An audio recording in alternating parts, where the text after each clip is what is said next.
ഇത്രയും മരങ്ങളുടെ ഇടയിൽ ഭംഗിയായിട്ട് നിവർന്ന് നിൽക്കുന്നൊരു വീട്. ആ വീടിനെ റിനോവേറ്റ് ചെയ്യണ സമയത്ത് നമ്മൾ ഫേസ് ചെയ്ത ചില ചലഞ്ചസിനെ കുറിച്ച് പറയുകയാണ്. അതിന് മുമ്പായിട്ട് ഞാനിവിടെ എന്തൊക്കെ ഉണ്ടെന്നുള്ളത് ജസ്റ്റ് ഒന്ന് പറഞ്ഞു വെക്കാം. ഇത് പഴയ ഒരു വീടായിരുന്നു. അതിൻ്റെ ഉള്ളിൽ കയറുമ്പോൾ ഉള്ളിലത്തെ ഇഷ്യൂസ് ഞാൻ പറയാം. അപ്പോൾ നമ്മളിവിടെ ചെയ്തിരിക്കുന്നതിൽ ഈ ഫ്രണ്ടിൽ കാണുന്ന ഈ സ്പേസ് കണ്ട, ഇതൊരു ഭംഗിയുള്ളൊരു സിറ്റ് ഔട്ട് ഉണ്ടാക്കാൻ വേണ്ടിയിട്ടാണ്. ഇപ്പോൾ നമ്മൾ ആ എക്സിസ്റ്റിംഗ് ആയിട്ടുള്ള വീടിൻ്റെ തറയുടെ ലെവലിൽ ഇവിടെ സിറ്റ് ഔട്ടായിട്ട് ഉണ്ടാക്കും. സിറ്റ് ഔട്ടായിട്ട് ഉണ്ടാക്കിയിട്ട് ഇവിടെ ഈ സൈഡ് കൂടെ വന്നിട്ട്, അതായത് വേണ്ട ഈ മെയിൻ ഡോർ ഇവിടെ വരണം. മെയിൻ ഡോറിൻ്റെ നേരെ നമ്മൾ ഈ ഓപ്പൺ ആയിട്ടുള്ളൊരു സിറ്റ് ഔട്ട് കൊടുക്കുമ്പോൾ ചിലപ്പോൾ നമുക്ക് സ്പേസിൻ്റെ കുറേ പ്രോബ്ലംസ് വരും. അപ്പോൾ അതില്ലാതിരിക്കാൻ നമ്മൾ എന്താ ചെയ്തതെന്ന് പറഞ്ഞാൽ ഇതിലെ തന്നെയാണ് ഈ സൈഡ് ഓപ്പൺ ആയിട്ട് എടുത്തു. ഈ മൂന്ന് തൂണുകളും തമ്മിൽ നമ്മൾ ഒരു അരമതിൽ വെച്ചിട്ട് ജോയിൻ ചെയ്യും. ചിലപ്പോൾ നമ്മളവിടെ ചാരുപടി ഇടും, ചിലപ്പോൾ ഇടില്ല. എന്തായാലും അവിടെ ഒരു അരമതിൽ നിർബന്ധമായിട്ടുണ്ടാവും. ഞാൻ നേരത്തെ കുറേ മരങ്ങളൊക്കെ കാണിച്ചില്ല. ആ മരങ്ങളുള്ള മുറ്റത്തേക്ക് രസകരമായ രീതിയിൽ ഒരു ഇരിക്കാനുള്ള ഒരു സിറ്റ് ഔട്ടായിട്ടാണ് അത് വരുന്നത്. ഇനി ഇതിൻ്റെ സ്ട്രക്ചറിൻ്റെ പ്രത്യേകതകളിലേക്ക് കടക്കാം. സ്ട്രക്ചർ എന്ന് പറഞ്ഞാൽ ഈ സിറ്റ് ഔട്ട് പൂർണ്ണമായിട്ട് പുതിയതാണ്. ഇതിൻ്റെ ഈ എൽ ഷേപ്പിലുള്ള ഒരു പോർഷനിൽ മാത്രം നമ്മൾ 2 ബീം അടിച്ചിട്ടുണ്ട്. ആ ബീമിൻ്റെ അടിയിലായിട്ടാണ് നമ്മളുടെ പുതിയ അരമതിലൊക്കെ വരിക. അപ്പോൾ ഈ പോർഷൻ നമ്മൾ ശരിക്കും പറഞ്ഞാൽ ഓപ്പണാണ്. ഇവിടെ ഇങ്ങനത്തെ ഒരു ഇൻവേർട്ടഡ് ആയിട്ടുള്ളൊരു എൽ ഷേപ്പിലുള്ള സ്റ്റെപ്പുകൾ വരും. അതിൻ്റെ മുകളിൽ നമ്മളൊരു ചെറിയ പർഗോളയൊക്കെ കൊടുക്കട്ടെ. അതെന്തിനാന്ന് പറഞ്ഞാൽ ഈ ഭാഗത്ത് മുഴുവൻ കുറച്ച് എക്സ്ട്രാ ലൈറ്റ് കിട്ടാൻ വേണ്ടിയിട്ട്. അത് കഴിഞ്ഞിട്ട് അതിൻ്റെ ഉള്ളിൽ നിന്ന് നമ്മൾ അവരുടെ ഡ്രോയിങ് റൂമിനകത്തേക്ക് കയറും. ഡ്രോയിങ് റൂമിൽ നമ്മൾ ചെയ്തിരിക്കുന്നത് എന്താണെന്ന് പറഞ്ഞാൽ, ഡ്രോയിങ് റൂം പണ്ട് ഇവിടെ ഉള്ളതാണ്. പക്ഷേ മുമ്പുണ്ടായിരുന്ന ഡ്രോയിങ് റൂമിൻ്റെ പ്രശ്നം എന്ന് പറഞ്ഞാൽ അതിനകത്ത് സ്റ്റെയർ കേസ് വന്നപ്പോൾ ഇരിക്കാൻ സൗകര്യം ഉണ്ടായിരുന്നില്ല. അതായത് ഗസ്റ്റിന് ഒരു സെറ്റ് ഒന്നും ഇടാൻ പറ്റില്ലായിരുന്നു. ഉണ്ടോ, ഞാൻ കാരണം കാണിച്ചു തരാം. ഇത് കണ്ട, ഇതിലെയാണ് സ്റ്റെയർ പോയിരുന്നത്. അപ്പോൾ നമുക്കവിടെ ഹൈറ്റ് കിട്ടൂല. അപ്പോൾ സ്വാഭാവികമായിട്ട് അതിനകത്ത് അടിയിലായിട്ട് നമുക്ക് സെറ്റ് ഒന്നും ഇടാൻ പറ്റില്ല. അപ്പോൾ ഇപ്പം നമ്മളത് എന്ത് ചെയ്തു എന്ന് പറഞ്ഞാൽ സ്റ്റെയർ ഫസ്റ്റ് ലാൻഡിങ്ങിൻ്റെ താഴേക്കുള്ള പോർഷൻ മാത്രമാണ് നമ്മൾ പൊളിച്ചു കളഞ്ഞത്. അത് പൊളിച്ചു കളഞ്ഞിട്ട് അവിടെ നമ്മൾ ഒരു പുതിയ സ്റ്റെയർ അങ്ങ് കാസ്റ്റ് ചെയ്തു. അപ്പോൾ കണ്ട, ഇവിടേക്ക് എത്തിയപ്പോഴത്തേക്കും തന്നെ നമുക്ക് ഹെഡ് റൂം കിട്ടും. അപ്പോൾ ആ സൈഡിൽ സ്റ്റെയറിൻ്റെ ചോട്ടിലായിട്ടാണ് എന്നുള്ളൊരു ഫീലില്ലാത്ത രീതിയിൽ തന്നെ നമുക്ക് അവിടെ ഒരു സെറ്റൊക്കെ ഇടാൻ പറ്റും. അപ്പോൾ ഇത് ഒരു അത്യാവശ്യം നല്ല ഒരു ഡ്രോയിങ് റൂമായിട്ട് നമുക്ക് മാറ്റാൻ പറ്റും. എന്നിട്ട് ഇത് ഒരു ബേസിക്കലി ഒരു അഡ്വക്കേറ്റ് എന്നുള്ള രീതിയിൽ ഒരു ഓഫീസ് റൂം വേണം അവർക്ക് ഇൻറ്റേർണലി തന്നെ. ഇപ്പോൾ നമുക്കെല്ലാവർക്കും അറിയാം, വർക്ക് ഫ്രം ഹോം എൻവയൺമെൻറ്റ്സ് ആണ്. അപ്പോൾ അതിന് വേണ്ടിയിട്ടൊരു ഓഫീസ് റൂമായിട്ട് വെച്ചിരിക്കുന്നു. അപ്പോൾ വീടിനകത്തേക്ക് ഉള്ള ഡിസ്റ്റർബൻസ്, വീടിനകത്തുള്ള ആക്ടിവിറ്റീസിനെ ഡിസ്റ്റർബ് ചെയ്യാതെ ഡ്രോയിങ് റൂമിനകത്ത് തന്നെ, ഡ്രോയിങ് റൂം 100% പ്രൈവറ്റുമാണ്. ഡ്രോയിങ് റൂമിനകത്ത് തന്നെ ഓഫീസ് റൂമിലേക്ക് കിടക്കാം. ഇവിടെയാണ് ഇത് ഒരു ബെഡ്റൂമിലേക്കുള്ള ആക്സസ് ആയിരുന്നു. അത് നമ്മൾ അപ്പുറത്ത് ഡൈനിങ് റൂമിനകത്ത് നിന്ന് ആക്സസ് കൊടുത്തപ്പോൾ ബെഡ്റൂമിലേക്ക് ഡ്രോയിങ് റൂമിനകത്തു നിന്നുള്ള ഒരു പ്രൈവസി ഇഷ്യൂ സോൾവ് ആവുകയും ചെയ്ത് ആ ആക്സസ് ആണ് പ്രാക്ടിക്കലി നമുക്ക് സ്റ്റെയർ കേസിനെ പൊക്കാനായിട്ട് സഹായിച്ചത്. കാരണം ആ ഡോർ അവിടെ ഉണ്ടായിരുന്നു എന്നുള്ളത് കൊണ്ടാണ് നേരത്തെ അവർക്ക് അവിടെ സ്റ്റെയർ കേസിന് ഹൈറ്റ് ഇല്ലാതെ പോയത്. നമ്മളിപ്പം സ്റ്റെയർ കേസ് നല്ല ഹൈറ്റുള്ള സ്റ്റെയർ കേസ് വന്നതിൻ്റെ കാരണം ആ ഡോർ അവിടെ നിർത്തി കളഞ്ഞ് അത്രയും ചെറിയ സ്പേസിൽ നമ്മൾ 3 സ്റ്റെപ്പ് എടുത്തു.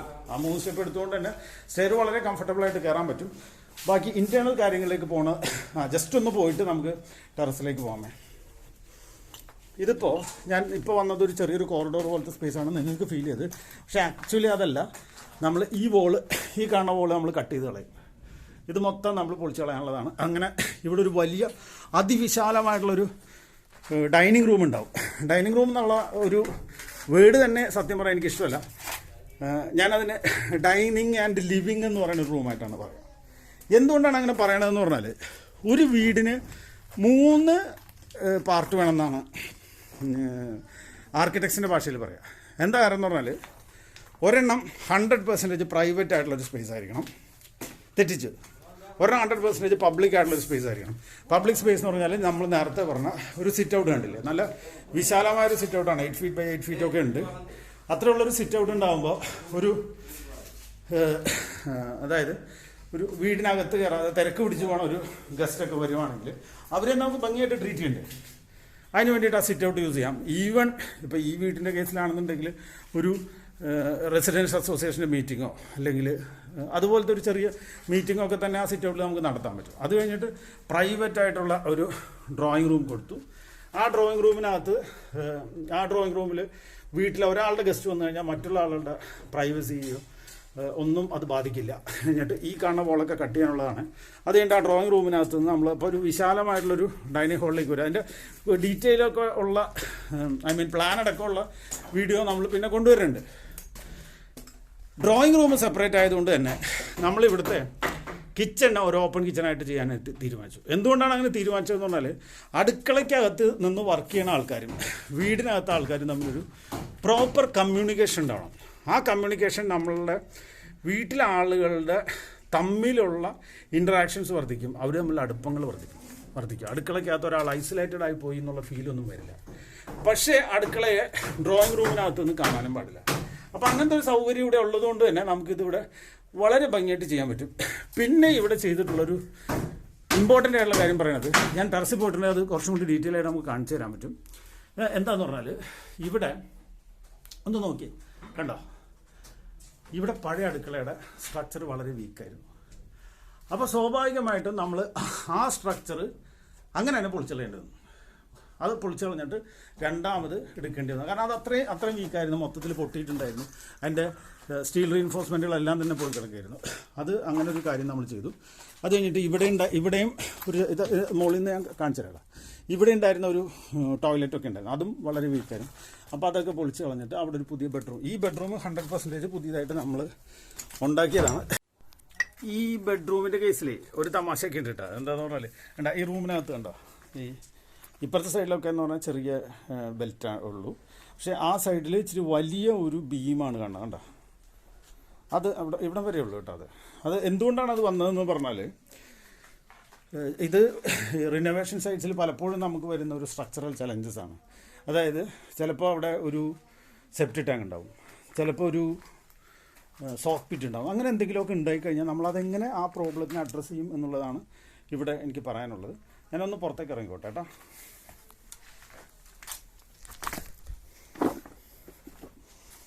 കണ്ടില്ലേ, ഇവിടെ ഒരു സെപ്റ്റി ടാങ്ക് ഉണ്ടായിരുന്നു. അപ്പോൾ ഈ സെപ്റ്റി ടാങ്ക് വരുമ്പം നമുക്ക് ഈ വോള് എടുക്കാനായിട്ട് പ്രാക്ടിക്കലി പറ്റില്ല. ഉണ്ടാവും ഈ വോൾ എടുക്കാനായിട്ട്, വോൾ അതിൻ്റെ മുകളിൽ വരും. അപ്പോൾ അത് പറ്റില്ല. അപ്പോൾ അങ്ങനെ വരുമ്പോൾ നമ്മൾ എന്ത് ചെയ്തു എന്ന് പറഞ്ഞാൽ, ആക്ച്വലി ഇവിടെയാണ് കോമ്പൗണ്ട് വാളാണ്. ആ കോമ്പൗണ്ട് വാളിൻ്റെ സെപ്റ്റി ടാങ്കിൻ്റെ ഇടയിലായിട്ട് ഒരു ചെറിയ സ്പേസേ ഉള്ളൂ. അപ്പോൾ നമുക്ക് അവിടെ ഈ ടോട്ടൽ ലോഡ് എടുക്കാൻ വേണ്ടിയിട്ട് പ്രാക്ടിക്കലി അവിടെ ഒരു കോളം നിൽക്കുന്നുണ്ട്. ആ കോളത്തിനൊരു ലോങ് ഫുട്ടിംഗ് ഒക്കെ ഉണ്ട്. ആ കോളത്തിൻ്റെ മുകളിൽ നിന്ന് നമ്മൾ ഒരു ബീം അടിച്ച് ആ ബീമിലേക്ക് അപ്പുറത്തുനിന്ന് വേറൊരു ബീം കൊണ്ടുവന്ന് കണക്ട് ചെയ്തിട്ടൊക്കെയാണ് ചെയ്തിരിക്കുന്നത്. അപ്പോൾ അങ്ങനെയൊക്കെ അതുകൊണ്ടാണ് അത്ര ഹെവി ആയിട്ടുള്ളൊരു കോളായിട്ട് വന്നത്. അപ്പോൾ ഇങ്ങനത്തെ കാര്യങ്ങളൊക്കെ ചിലപ്പോൾ നമ്മൾ ചെയ്യേണ്ടി വരും. ഇതിപ്പോൾ നോക്കിക്കഴിഞ്ഞാൽ അറിയാൻ പറ്റും. അവിടെ ഒരു കോളം വന്നു, ഇവിടെ ഒരു ബീം വന്നു. അത് കഴിഞ്ഞിട്ട് ആ ബീം അങ്ങോട്ട് വേണം മറ്റേ മറ്റുള്ള പ്ലിന്ത് ബീമുണ്ട്, ആ പ്ലിന്ത് ബീമുമായിട്ട് കണക്ട് ചെയ്തു. അങ്ങനെയൊക്കെ തന്നെയാണ് അത് പോയിരിക്കുന്നത്. കണ്ടോ, ഇത് ഇനി അവിടെ ഫസ്റ്റ് ഫ്ലോറിൽ ഒരു ബെഡ്റൂമൊക്കെ എടുത്തിട്ടുണ്ട്. അതിൻ്റെ ഡീറ്റെയിലേക്കും ഈ ഇവിടുത്തെ പഴയ സ്ലാബിൻ്റെ മുകളിൽ വന്ന റൂഫ് സ്ലാബിൻ്റെ ഡീറ്റെയിലേക്കും അതിൻ്റെ സ്ട്രക്ചറലായിട്ടുള്ള ചില ചെറിയ ശ്രദ്ധിക്കേണ്ട ചില കാര്യങ്ങളെക്കുറിച്ചും ഞാനൊന്ന് മുകളിൽ കയറിയിട്ട് പറയാം. അതിന് മുമ്പായിട്ടൊരു പോയിൻറ്റും കൂടി ഞാൻ പറഞ്ഞോട്ടെ. ഇപ്പം നേരത്തെ ഇവരുടെ വീട്ടിൽ മൾട്ടിപ്പിൾ ലെവൽസ് ഉണ്ടായിരുന്നു. അപ്പോൾ ആ ലെവൽസ് എല്ലാം നമ്മൾ ഒരുമിച്ചാക്കുകയാണ്.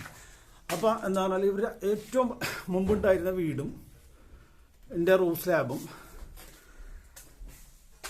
നമ്മൾ പുതിയതായിട്ട് എടുക്കുന്ന റൂഫ് സ്ലാബ് തമ്മിൽ ഹൈറ്റ് ഡിഫറൻസ് ഉണ്ട്. അതെങ്ങനെ അഡ്രസ്സ് ചെയ്തെന്നും കൂടി നമുക്കൊന്ന് നോക്കാം. എന്താ കാരണം എന്ന് പറഞ്ഞാൽ പുതിയതായിട്ട് എടുക്കണ, അപ്പോൾ ഇപ്പോൾ ഞാൻ നേരത്തെ പറഞ്ഞ 100% പുതിയതായിട്ടൊരു ബെഡ്റൂം എടുത്തു എന്ന് പറഞ്ഞേ, ആ ബെഡ്റൂമിനൊക്കെ നമ്മൾ ഹൈറ്റ് കുറയ്ക്കേണ്ട ആവശ്യമൊന്നുമില്ല. അതൊക്കെ നമ്മൾ മിനിമം 3 മീറ്റർ ആയിട്ട് എല്ലാ റൂമത്തിനും കൊടുക്കുക. അതൊരു മാൻഡേറ്ററി ആയിട്ടുള്ളൊരു കാര്യമാണ്. ഇതാണ് ഞാൻ ആ ഡ്രോയിങ് റൂമിനകത്ത് നമ്മൾ ഹെഡ് റൂം ഉണ്ടാക്കാൻ വേണ്ടിയിട്ട് റൂഫ് സ്ലാബല്ല സ്റ്റെയർ കേസ് ഒന്ന് റീവർക്ക് ചെയ്തു എന്ന് പറഞ്ഞത്. അപ്പോൾ അങ്ങനെ റീവർക്ക് ചെയ്തപ്പോൾ ഇവിടെ ഒരു 1 മീറ്ററിൻ്റെ ഒരു കോറിഡോർ ഉണ്ടായിരുന്നു. ആ കോറിഡോറിൻ്റെ അടിയിൽ വേണ്ട തലമുട്ടാനുള്ളൊരു സാധ്യതയൊക്കെ ഉണ്ട്. അപ്പോൾ അതുകൊണ്ട് നമ്മൾ ആ കോറിഡോർ അങ്ങ് പൊട്ടിച്ചളഞ്ഞു. റെയിൽ അറ്റം വരെ എക്സ്റ്റെൻഡ് ചെയ്യാനുള്ള പരിപാടിയാണ്. ഇവിടെ നമ്മൾ പുതിയതായിട്ടൊരു ബെഡ്റൂം എടുത്തു. ആ ബെഡ്റൂമാണ് ആക്ച്വലി ടെറസിലേക്ക് പോകാനായിട്ട് നമ്മൾ ആ കോമൺ സ്പേസിൽ നിന്നാണ് വഴി എടുത്തേക്കുന്നത്, ഇതിനകത്തുനിന്നല്ല, അത് തുറന്നിട്ടില്ലെന്നേ ഉള്ളൂ. ഇനി നമ്മൾ ആ സ്ട്രക്ചറിൻ്റെ കോംപ്ലിക്കേഷൻസിലേക്ക് വരാം. ഇതാണ് ഞാൻ പറഞ്ഞത്, ഇത് പുതിയ പോർഷനാണ്, നേരത്തെ ആ ബെഡ്റൂം പറഞ്ഞത്. അപ്പോൾ ആ ബെഡ്റൂമിനകത്ത് നമുക്ക് 10 feet തന്നെ ഹൈറ്റ് ഉണ്ട്. ഇത് രണ്ടും തമ്മിൽ ഈ ആ ജോയിൻറ്റിൻ്റെ അവിടെ നമ്മൾ ഒരു ഇച്ചിരി വലുതായിട്ടൊരു ബീം അടിച്ചിട്ട് ആ ബീമിനെ കണക്ട് ചെയ്ത് ആ ബീമിലാണ് നമ്മൾ പഴയ സ്ലാബും പുതിയ സ്ലാബും തമ്മിൽ ജോയിൻ ചെയ്യണം. അപ്പോൾ ഇവിടെ ഇപ്പം നമ്മൾ വർക്ക് ചെയ്യുന്ന സമയത്ത് ഇതിന് മുൻപ് നമ്മുടെ ചാനലിൽ തന്നെ ഒരു വീഡിയോയിൽ കിടപ്പുണ്ട് ഒരു ബോണ്ടിങ് ഏജൻറ്റിനെ കുറിച്ചൊക്കെ. ആ ബോണ്ടിങ് ഏജൻ്റ് എല്ലാം ഇട്ട് ഉണ്ടാകും. ഇത് ഒരു സ്ലാബ് ജോയിൻ ചെയ്യുമ്പോൾ ശരിക്കും ചരിച്ച് ചെത്തിയിട്ടാണ് നമ്മൾ ജോയിൻ ചെയ്യാൻ പാടുള്ളൂ. ചരിച്ചെത്തിയാൽ മാത്രം പോരാ, പഴയ കോൺക്രീറ്റും പുതിയ കോൺക്രീറ്റും തമ്മിൽ നോർമലി നമ്മളൊക്കെ ഗ്രൗട്ടൊക്കെ ഒഴിച്ചിട്ടാണ് ചെയ്യുക. ഗ്രൗട്ട് ഒഴിച്ച് ചെയ്ത് കഴിഞ്ഞാൽ ഒന്നും നിൽക്കില്ല. അതിന് കെമിക്കൽ എൻജിനീയറിങ് തന്നെ വേണം, നമ്മൾ വിചാരിച്ച പങ്കില്ല. അപ്പോൾ അതുകൊണ്ട് നമ്മളൊരു ബോണ്ടിങ് ഏജൻറ്റ് എന്ന് പറഞ്ഞിട്ട് നമുക്ക് കെമിക്കൽസ് മേടിക്കാൻ കിട്ടും. കുറച്ച് കോസ്റ്റ്ലിയാണ്, എന്നാൽ പോലും അത് വർത്താണ്. അതിട്ട് കഴിഞ്ഞാൽ പ്രോപ്പറായിട്ടുള്ള ഒരു ബോണ്ടിങ് ഉണ്ടാവും പഴയ ക്വാണ്ടിറ്റി പുതിയ ക്വാണ്ടിറ്റി തമ്മിൽ. അത് ചേർത്തിട്ടാണ് നമ്മൾ വർക്ക് ചെയ്യുന്നത്. വലിയ ബുദ്ധിമുട്ടുകളില്ലാതെ വളരെ കംഫർട്ടബിളായിട്ടുള്ള രീതിയിൽ നമുക്കത് ചെയ്തെടുക്കാൻ പറ്റും. പഴയ സ്ലാബിന് ഹൈറ്റ് കുറവാണ് എന്നുള്ളതുകൊണ്ട് പുതിയതായിട്ട് എടുക്കുന്ന സ്ലാബുകൾ നമ്മൾ ഹൈറ്റ് കുറച്ചെടുക്കേണ്ട ആവശ്യമൊന്നുമില്ല. അങ്ങനെ എടുക്കുകയെന്ന് പറയുമ്പോൾ നമ്മളത് ചെയ്യുന്നത് കോംപ്രമൈസ് ആവും. അപ്പോൾ പുതിയ പോർഷൻ നമുക്ക് പഴയ പോർഷൻ്റെ കൂടെ ഏച്ച് കെട്ടിയ പോലെ തോന്നും.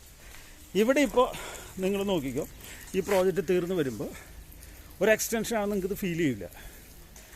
ഒരു ഏച്ച് കെട്ടലൊന്നും ഉണ്ടാവില്ല. പഴയ ഒരു റിനോവേറ്റഡ് പ്രോജക്റ്റാണ് എന്ന് ഫീൽ ചെയ്യാത്ത തരത്തിൽ ഈ വർക്കിനെ റെഡിയാക്കി എടുക്കുക എന്ന് പറയുന്നത് തന്നെയാണ് ആർക്കിടെക്ട്സിൻ്റെ കഴിവും ചലഞ്ചും. നമുക്കത് വളരെ ഭംഗിയായിട്ട് അഡ്രസ്സ് ചെയ്യാൻ പറ്റും എന്നുള്ളത് തന്നെയാണ് എനിക്ക് പറയാനുള്ളത്. നമുക്ക് നോക്കാം, ഇതിൻ്റെ കംപ്ലീറ്റഡ് ആയിട്ടുള്ള വീഡിയോസുമായിട്ട് നമ്മൾ വലിയ താമസമില്ലാതെ തന്നെ വരും. ഇപ്പം ഈ സ്ട്രക്ചറൽ ചലഞ്ചസ് എങ്ങനെ അഡ്രസ്സ് ചെയ്യണം എന്നുള്ളത് മനസ്സിലാവാൻ വേണ്ടിയിട്ടാണ് ഞാൻ ഈ വർക്ക് നടക്കുന്ന സമയത്ത് ഓരോ സൈറ്റിൽ നിന്ന് ഓരോ വീഡിയോസ് ഇടുന്നത്. അത് എല്ലാവർക്കും അത് വിഷ്വലൈസ് ചെയ്യാൻ പറ്റുമെന്നാണ് ഞാൻ വിശ്വസിക്കുന്നത്. ഇപ്പോൾ ഇതിൻ്റെ അകത്ത് തന്നെ വരുമ്പോൾ ഇപ്പം ഇങ്ങനെ പല ലെവൽസിൽ പല റൂഫാണ് അല്ലേ. ഇപ്പോൾ നമ്മളിതിൻ്റെ പാരപ്പറ്റൊക്കെ ചെയ്യുമ്പോൾ ഉണ്ടാവുമെന്ന് പറഞ്ഞാൽ ഇവിടെ ഒരു ഗ്രില്ല് കൊടുക്കും, ഇവിടെ ഒരു ഗ്രില്ല് കൊടുക്കും. ഇത് പഴയ പോർഷനാണ്, പക്ഷേ ഇവിടെ നമ്മൾ പാരപ്പറ്റ് വരുമ്പോൾ ഇവിടെ ഒരു ഗ്രില്ല് കൊടുക്കും, അവിടെ ഒരു ഗ്രില്ല് കൊടുക്കും, അറ്റത്തൊരു ഗ്രില്ല് കൊടുക്കും. അങ്ങനെ കുറേ ഗ്രിൽസ് എല്ലാം കൊടുത്തിട്ട് പല ലെവൽസിലുള്ള ഒരു സ്ട്രക്ചറായിട്ട് നമുക്കിതിനെ മാറ്റാൻ പറ്റും. എലിവേഷനിൽ നല്ല ഭംഗിയുള്ള എലിവേഷൻ നമുക്ക് ഉണ്ടാക്കിയെടുക്കാൻ പറ്റും. ആർക്കിടെക്ട് ശ്യാമാണ്, റിപ്പയർ കൊച്ചിയിൽ നിന്നാണ് സംസാരിക്കുന്നത്. നന്ദി.